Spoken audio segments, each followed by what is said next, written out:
बिस्मिल्लाहिर्रहमानिर्रहीम। अस्सलाम वालेकुम। कैसे हैं आप लोग जनाब। आज मैं बना रही हूँ वेजिटेबल राइस विद चिकन। ये बहुत ही मज़ेदार है और मेरे तो फेवरेट है। तो ये इस रेसिपी को आपने ज़रूर ट्राई करना है। बहुत आसान तरीके से मैं आपको बनाना सिखाऊंगी और बहुत ही कम इंग्रेडिएंट्स में। तो चलिए जी रेसिपी की तरफ चलते हैं बिना आपका टाइम वेस्ट किए। बहुत मज़ेदार बनते हैं, ज़रूर ट्राई कीजिएगा इस रेसिपी को। तो ये बनाने के लिए सबसे पहले हमें चाहिए बॉयल की हुई चिकन। ये 1.5 पाव के करीब है। इसको मैंने रेशा रेशा कर लिया था। और यहाँ पे गाजर लिए है मैंने 1 पाव के करीब। इसको मैंने इस तरह चिप्स टाइप काट लिया है। इसी तरह शिमला मिर्च को भी काट लिया है। ये एक स्मॉल साइज़ का शिमला मिर्च था और ये स्मॉल साइज़ की बंद गोभी थी, इसको भी इसी तरह काट लिया है। ये 4 चीज़ें हमें चाहिए। साथ में चावल को हमने भिगो के रख दिया था 3 घंटों के लिए। तो अब हम उनको बॉयल करते हैं। पानी मैंने गर्म करने के लिए रख दिया था। तो यहाँ पे चावल बॉयल हो रहे हैं। तो ढक्कन लगा के हम 10-15 मिनट तक छोड़ देंगे, ये बॉयल हो जाएंगे।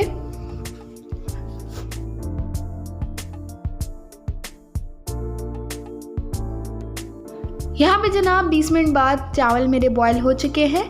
अब मैं इनमें से ठंडा पानी गुजार दूंगी और गर्म पानी मैं इनमें से ड्रेन कर लूँगी। तो ये करने के बाद चावल को हमने साइड पे रख देना है। यहाँ पे गर्म पानी निकल जाएगा, ऊपर से मैं ठंडा पानी डाल लूँगी। उसी पतीले में मैं अब गाजर डालूँगी और शिमला मिर्च। मैंने ना कोई तेल डाला है ना पानी डाला है। ये जो सब्जियाँ पानी छोड़ेंगी उसी में ही ये थोड़े से बॉईल हो जाएंगे। हमने इनको पूरा बॉईल नहीं करना, हाफ़ बॉईल करना है। तो यहाँ पे शिमला मिर्च और गाजर चली गई, साथ में बंद गोभी चली गई। अब मीडियम आँच पे हमने इसको 10 मिनट के लिए छोड़ देना है। ये खुद ही पानी छोड़ देंगे। देखिए जी जनाब, यहाँ पे हमारी वेजिटेबल्स हाफ बॉइल्ड हो चुकी हैं। तो बस अब मैं आपको दिखाती हूँ। इसी तरह का हमें चाहिए, ट्रांसलूसेंट सा थोड़ा सा कलर आ जाता है। मैं आपको करीब से भी दिखा देती हूँ। ये देखिए जी जनाब, बस ये हमें चाहिए। अब हम इसको निकाल के साइड पे रख देंगे। और उसी पतीले में मैंने यहाँ पे डाला है आधा पाव के करीब घी मैं डाल रही हूँ यहाँ पे। आप चाहें तो ऑयल भी यूज़ कर सकते हैं, घी से बहुत अच्छा टेस्ट आता है। यहाँ पे साथ में कुछ मसाले भी ऐड कर दूँगी, जैसे कि 1 टीस्पून नमक, हाफ़ टी स्पून ज़ीरा, हाफ़ टी स्पून गरम मसाला और 1/4 टीस्पून अदरक का पाउडर। ये सूंड है।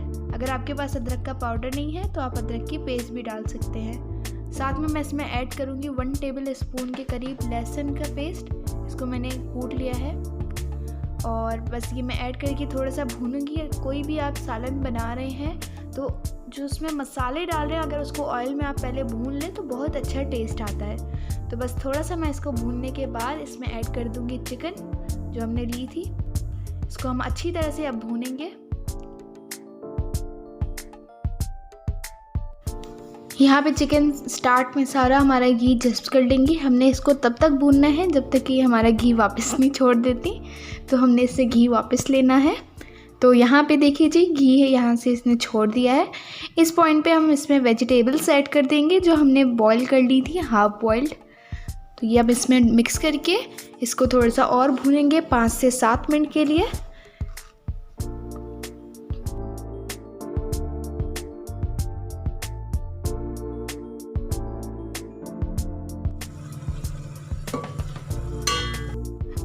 यहाँ पे 5 से 7 मिनट हो चुके हैं। मैंने साथ में इसमें हाफ़ टी स्पून अजीनामोटो भी ऐड किया था, वो क्लिप रिकॉर्ड नहीं हुई। अब मैं इसमें ऐड कर रही हूँ हरी मिर्चें। आप चाहें तो ये छोटे छोटे करके भी डाल सकते हैं और इस तरह फुल डाल भी सकते हैं, बहुत अच्छी लगती हैं हरी मिर्चें। यहाँ पे मैं सिरका ऐड कर रही हूँ, यानी कि विनेगर 1 टेबल स्पून के करीब। और साथ में मैं इसमें ऐड कर दूँगी सोया सॉस, वो भी 1 टेबल स्पून ऐड करूँगी। आगे मैं आपको दिखाऊँगी। 1 टेबल स्पून आ चुका सोया सॉस, ये इसमें चला गया। तो इससे बहुत अच्छा टेस्ट आएगा और थोड़ा सा खट्टा खट्टा भी आएगा, बहुत मज़े का लगता है। अब हम इस सालन को निकाल के अलग रख देंगे और इसी पतीले में, यहाँ आप चाहें तो दूसरा पतीला भी ले सकते हैं, चावल की एक लेयर लगा देंगे जो हमने चावल रखे हुए थे।